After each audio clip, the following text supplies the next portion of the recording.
Good afternoon and welcome to the Multicultural Media Online Conference. This is hosted by the Multicultural Health Communication Service, Ministry of Health, with the support of Multicultural New South Wales.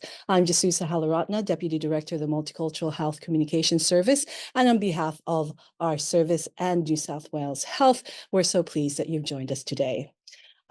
This session, today we're going to talk about Donate Life Week. From the 28th of July to the 4th of August, we celebrate and commemorate Donate Life Week. It aims to raise awareness of organ and tissue donation and to encourage all Australians to register as organ and tissue donors to give someone else a second chance of life. It's giving a gift of life to others.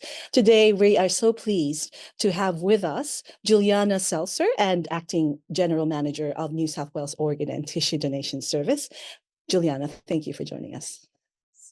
And we also have Marilena Trinidad Ripoll, also known as Trina.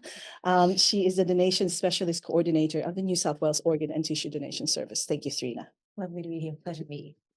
Juliana and Marilena are here, or Trina, are here with us to provide more information about how organ and tissue donation works and the process. And you have opportunities to ask your questions. I think this is really important to find out. We have 30 minutes to find out the process and how you can register and start that conversation with your families and communities.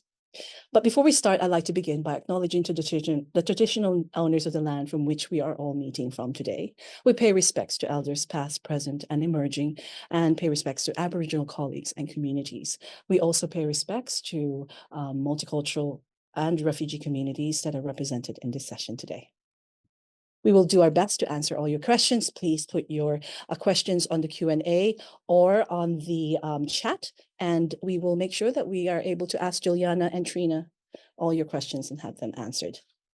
And if you don't have, if you further on, we can also provide those information to you later on. So we shall start. Juliana, first things first, can you tell us about organ and tissue donation and why is it so important? Yeah, Jess, organ and tissue donation is where an organ is donated, generally from a deceased person, to save or transform the life of the recipients who are on the transplant waiting list.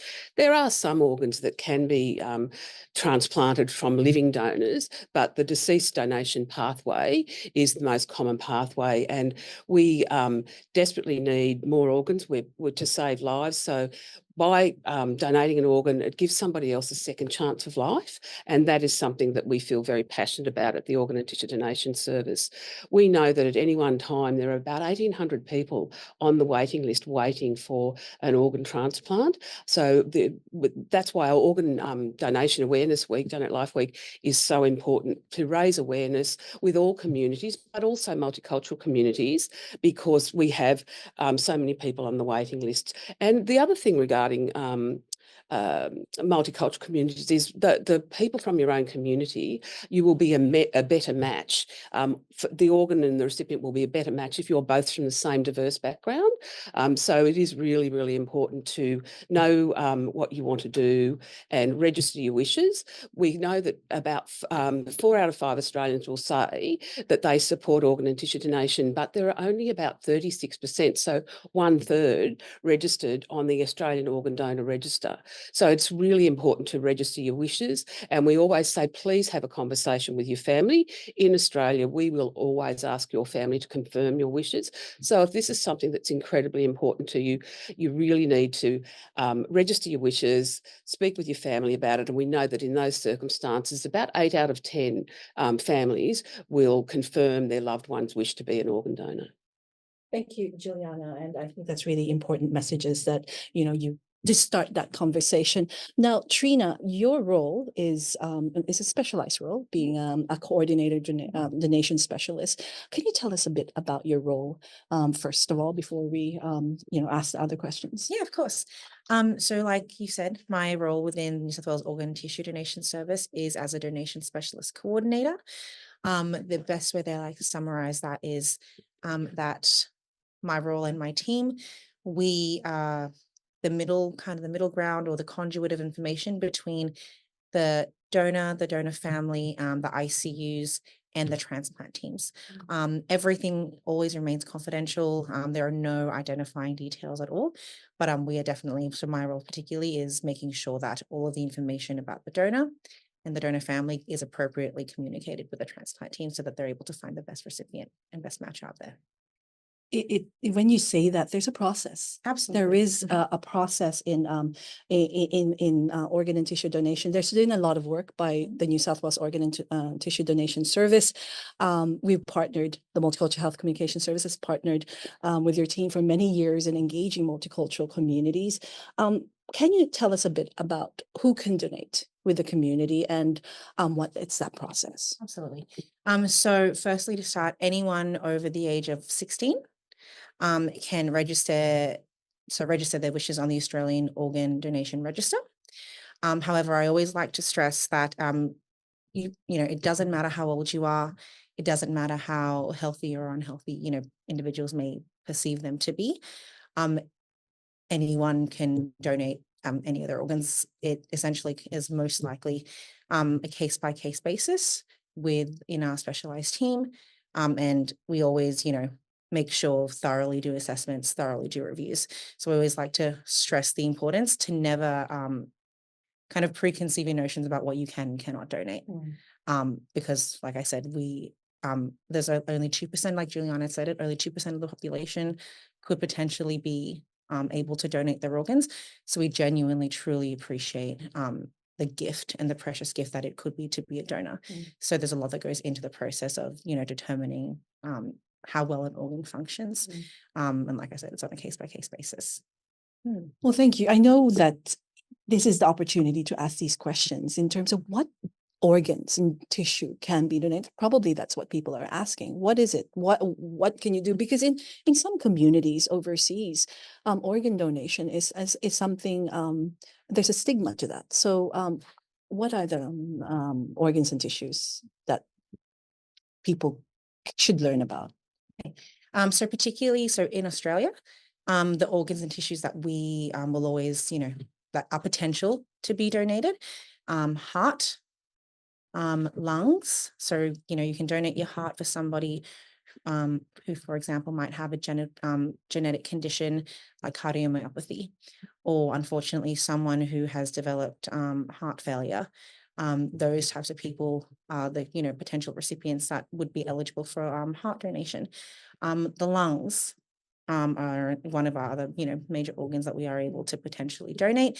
And, that would potentially go into somebody who has cystic fibrosis, which again is a genetic condition which affects kind of the way that your lungs work and how they're able to oxygenate the body. The pancreas is one of our other organs that we can, that is one of the organs we can donate. They go to recipients who, have type 1 diabetes, for example. Kidneys, both kidneys, left and right kidneys, are one of the other organs that we can donate, and they go into potential recipients who, for whatever reason, have chronic kidney disease or end-stage renal failure that do spend quite a lot of their time either at home dialysis or, in facilities where dialysis is facilitated. The liver, again, is another organ that we can donate, end-stage liver disease, for a various amount of reasons. And very, quite rarely, but again, not uncommon, we can also request to potentially donate our stomach and intestines. And that is kind of in conjunction with a couple of abdominal organs as well. Yes, and there's processes people, and you can have that information on the website. It's available, and sometimes and there are resources available in different languages as well, in case people wanted to learn all about that. And as you can see, there's links in the chat from our colleague from the Multicultural Health Communication Service. Now, Juliana, when talking to multicultural communities, we've heard, of course, a lot of questions raised about specific health conditions and whether they're able to become donors. Must I donate all my organs when I register, or is that just what's that question? It's really, it's really interesting. But when you sign up, what do you sign up for? So some organs for some people, they actually don't want to donate particular organs. So when you go into the Australian Organ Donor Register, and you can do that via your Medicare app, you can actually choose which organs and tissues that you would like to donate should you be found in that position. As Trina said, only 2% of people who die in hospital die in such a way that they can potentially become organ and tissue donors. So it is a very rare gift. The other thing to emphasise as well is that really anyone is eligible to register. Anybody over the age of 16 can register. We will assess every individual on their medical suitability to be a donor on their own merits. And people often have preconceived ideas about barriers to organ donation. So, for example, age is not a barrier. The oldest donor we've had in New South Wales was an 89-year-old donor. And so they donated their liver, and another person has got to have a second chance at life and goes on living for many, many more years. In addition, people think that if they've smoked, they can't donate their lungs, but that's actually not the case. If people have a past history of smoking, again, they will be assessed on an individual basis as to what their lung function is like and whether the lungs are actually suitable to be donated to another individual. So that's really interesting. I think what the question is, I remember when I first came to Australia, I was asked to put in a license. You take the license that you want to be an organ donor. How is the process now? So with the driver's license register closed down in 2017, well, closed in 2012. We took a snapshot and we held that for 5 years. And now you can only register on the Australian Organ Donor Register. And not a lot of people in New South Wales, even though it's been quite some years now, actually realise that they can't do this on their driver's license anymore. So again, another really, really important reason to register on the Australian Organ Donor Register, because that's the only way that New South Wales residents can register their donation wishes now. Oh, that's good. Thank you so much. I think that's really important for people to know, because, if you don't see information on the chat, and I think what we want to be able to highlight that the information that you see here, raise that, start that conversation. And find out what people are thinking. And I know that in schools, this information is being taught too, isn't it? Yes, it is. We've actually had a very young boy who became a donor in India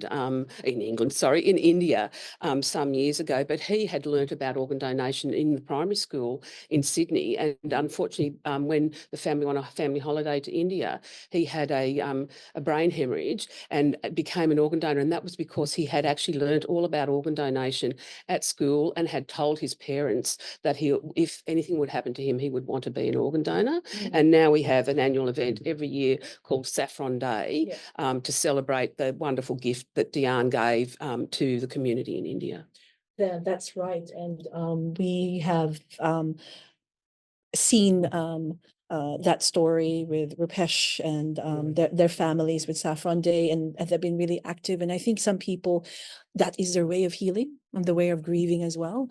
And the opportunities to share the stories and see these stories is really heartwarming as well, isn't it? And yeah, I think people well, we do know from following up our donor families, we do provide quite extensive bereavement support post donation. That for many families, it's actually a comfort in that their time of loss, they've been able to save somebody else's life.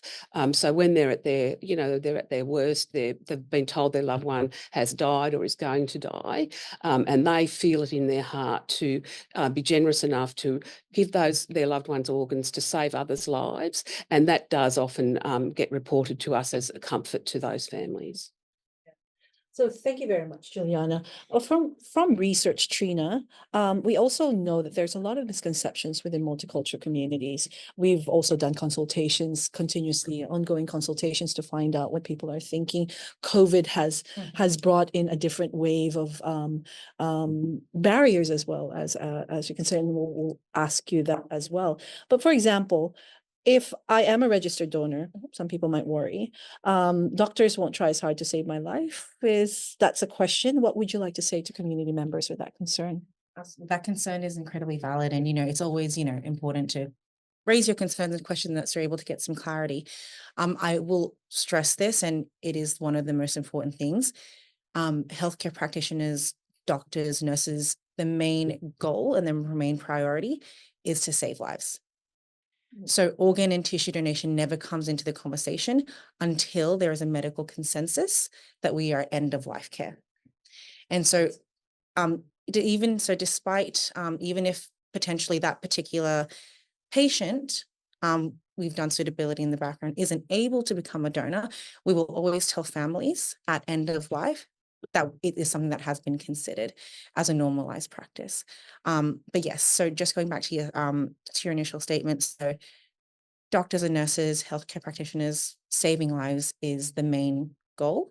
And it's at the forefront and at the center of care. Once that patient has reached end of life, that is when organ and tissue donation is brought up. And we will always seek to get consent from families, despite what our own wishes are on the register.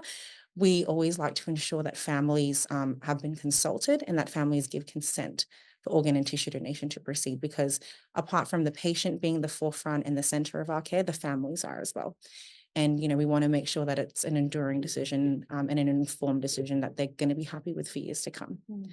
And that's why you're saying to have that conversation. Absolutely. If you decide to be a donor, an organ and tissue donor, you have to tell your family so that they know that if the time comes, if and when a time comes, like a situation, then they're able to go, look, this was the decision of my family. And the other thing that we always say with regard to discussing donation at end of life with families is that it's not our right to make that decision. So it's not for us to say, oh, we're not going to ask that family, they're too upset. It is absolutely the family's right to make that decision. And so we always advocate that a conversation, if someone is suitable for donation or not, that a conversation is had around donation to say, we've considered it. Unfortunately, in your loved one's circumstance, it's not possible, or there are a number of organs that would be suitable to donate. Is this something that would interest you as a family? Because it's really not up to us to make decisions on behalf of others. Thank you. There's a question on the chat, and this is from Sonam Palyo. How do you plan to address concerns in some communities with history of being forced to donate organs in their country of origin? Well, Juliana. We do understand that there are cultures where that has happened in the world. Thankfully, here in Australia, that would never be the case. Becoming an organ donor is a very, very carefully managed process that has lots of clinical governance around it. So no one will ever be forced to donate their organs in Australia. It is absolutely the choice of the individual and their family.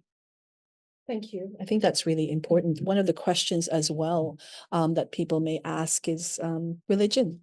What is your cultural belief and your religious belief?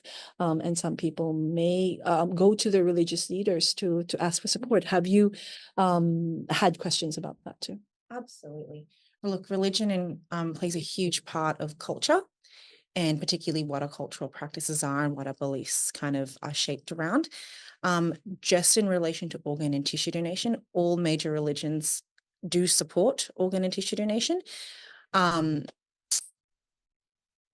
do believe you can find the resources on the donatelife.gov.au website in the resource section, but we do have statements from core religious leaders, statement of support for organ and tissue donation. So like I said, they can find on the Donate Life website. But like I said, like we've been saying, the main thing is to have conversations with your families, with your community, with your religious community as well, about what your wishes are.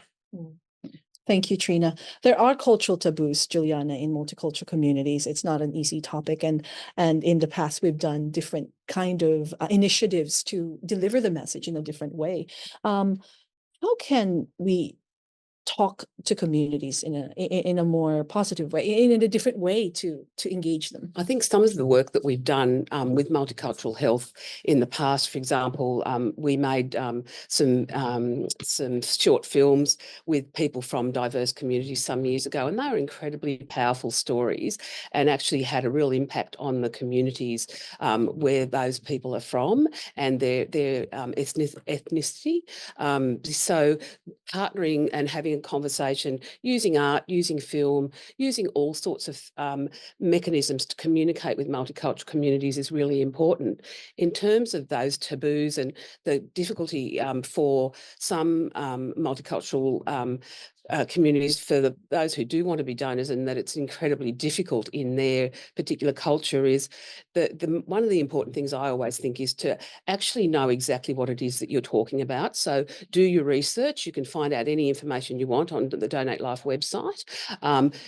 Do the research, understand what it is that you'd like to donate, if you'd like to donate, and then share that information with your family at a time that feels right. So if you will know when that time is right, and if you find the moment, you express to your family that even though you know it's really hard in your culture to talk about the taboo of death and dying, that this is something that's incredibly important to you, and that these are your wishes.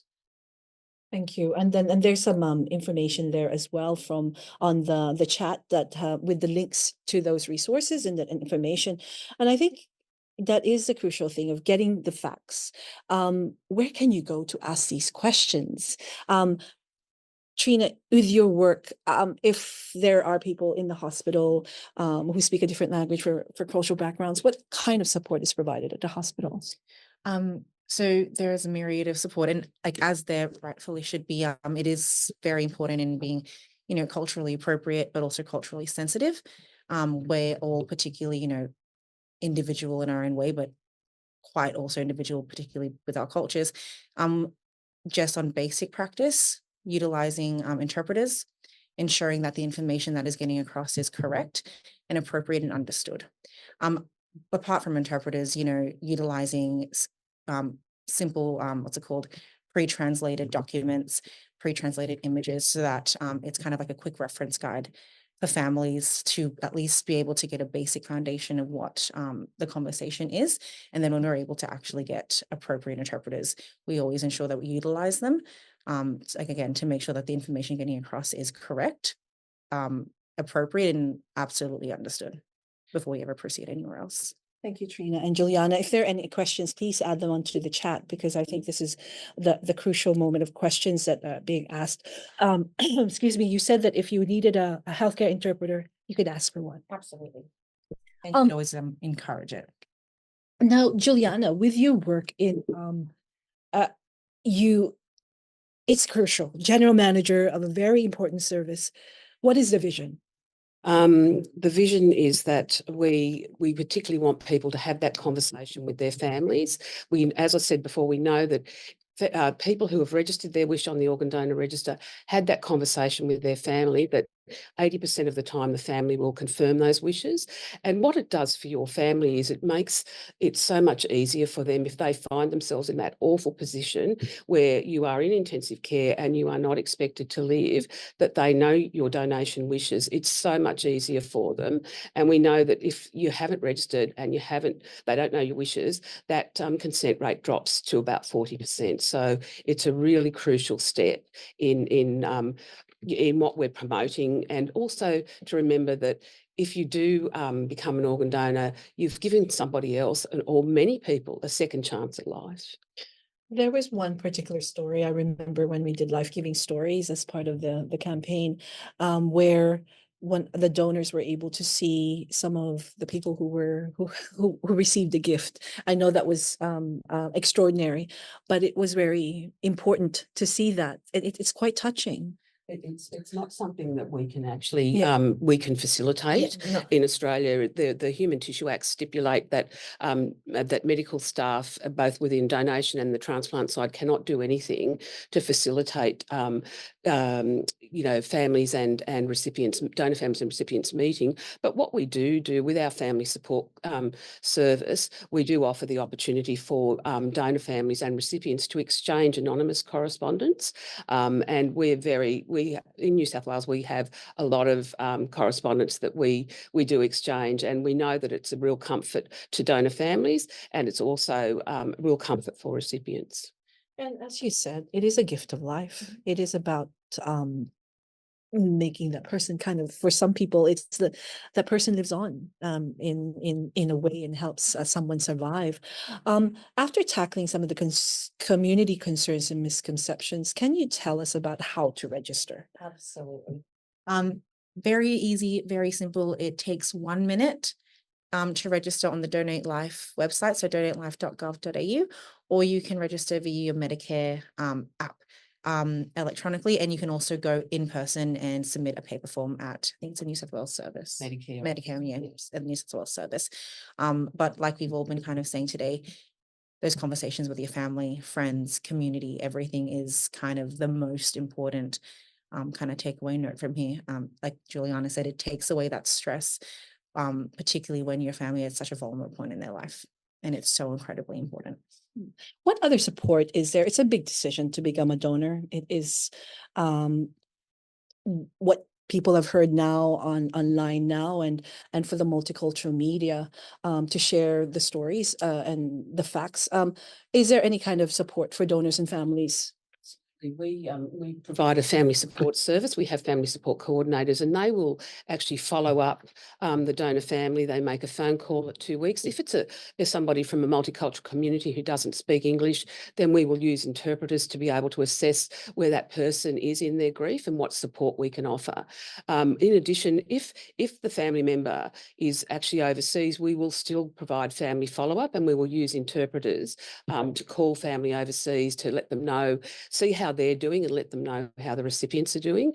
And we provide that service. It's very comprehensive, and we also provide a lot of resources and tools to help with managing bereavement and grief. So that's really important to know, that you do provide that information with a telephone line, because a lot of people might think, oh, well, I'm overseas, no one's going to call me.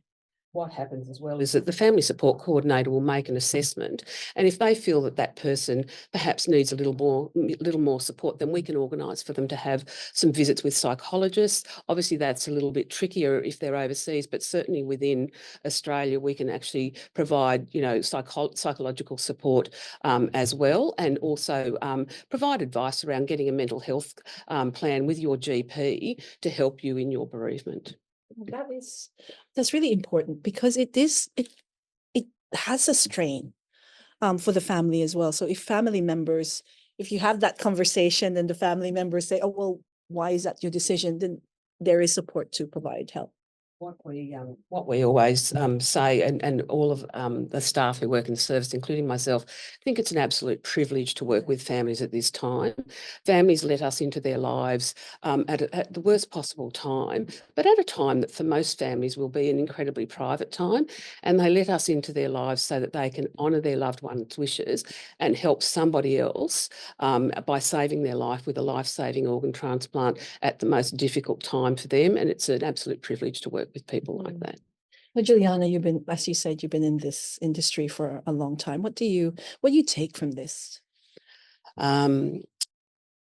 The value in supporting families, and when we know families get a telephone call and they're told how their recipients are doing, it's an absolutely wonderful reward. And donor family members will often share stories with us about how important it was for their recovery that their loved one was a donor, and that it has made a huge difference in their bereavement.